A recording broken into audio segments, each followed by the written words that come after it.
কম্পিউটারের binary code system সনাতন ধর্ম থেকে আবিষ্কার হয়েছিল।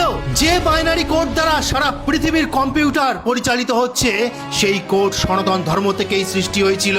এবং যে বাইনারি কোড দ্বারা পৃথিবীর প্রযুক্তি চলছে, ইন্টারনেট থেকে শুরু করে, রকেট থেকে শুরু করে, এআই থেকে শুরু করে, মোবাইল থেকে শুরু করে সবকিছু, সেই কোডও আমাদের সনাতন ধর্ম থেকেই সৃষ্টি হয়েছিল। কিভাবে? তাহলে শুনুন বন্ধুরা। সনাতন ধর্মের ঋষি পিঙ্গল তার ছন্দ্রসূত্রমের প্রথম অধ্যায়ে কি লেখা আছে দেখুন। তিনি এই কোডকে ভাগ করে রেখেছিলেন, যেটি আমাদের বেদের মন্ত্রে যে কোড এবং সূত্র ব্যবহার করা হতো, যে 8 ভাগে ভাগ করেছেন তিনি, যে এস এবং আই আকারে। এইবার যে 8টি কোড আপনাকে দেখাচ্ছি, আপনার মাথা ঘুরে যাবে যে কিভাবে কম্পিউটারের বাইনারি কোডের সাথে মিলে যাবে।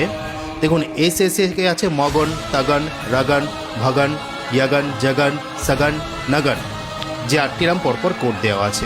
এইবার আধুনিক কম্পিউটারের বাইনারি কোডটা দেখুন, যেখানে প্রথমে কি আছে 000। এইবার আমি যদি এই ঋষি পিঙ্গলের এসটাকে যদি 0 ধরি আর আইটাকে যদি 1 ধরি, তাহলে এবার আপনারা দেখুন যে প্রত্যেকটা কিভাবে মিলে যাচ্ছে এই সূত্র। যেখানে তৃতীয় নম্বরে ইংরেজি অক্ষরের মতো SIS আছে, সেখানেও 010 আছে। যেখানে SII আছে, সেখানেও 011 আছে। সম্পূর্ণভাবে মিলে যাচ্ছে এই ছন্দ। আর এই ছন্দের ওপরেই, এই সূত্রের ওপরেই, এই কোডের ওপরেই আধুনিক কম্পিউটার দাঁড়িয়ে আছে। যারা কম্পিউটার ব্যবহার করেন তারা তো অবশ্যই জানেন। এইবার চলুন, সারা পৃথিবীতে যে প্রযুক্তি চলছে, ইন্টারনেট থেকে শুরু করে, রকেট থেকে শুরু করে, এআই থেকে শুরু করে, যে কোড, বাইনারি কোড দ্বারা চলছে, যে 01, সেটাও দেখে নিন।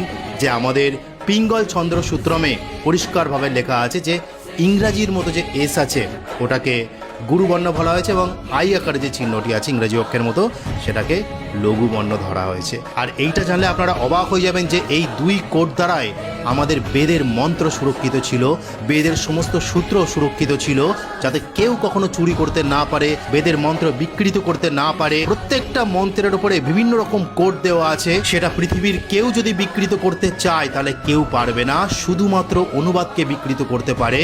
বেদের মন্ত্র কখনোই বিকৃত করতে পারবে না। এটা সেই অপরিসীয় গ্রন্থ, ঈশ্বরের বাণী, যা কখনো বিকৃত করা যায় না।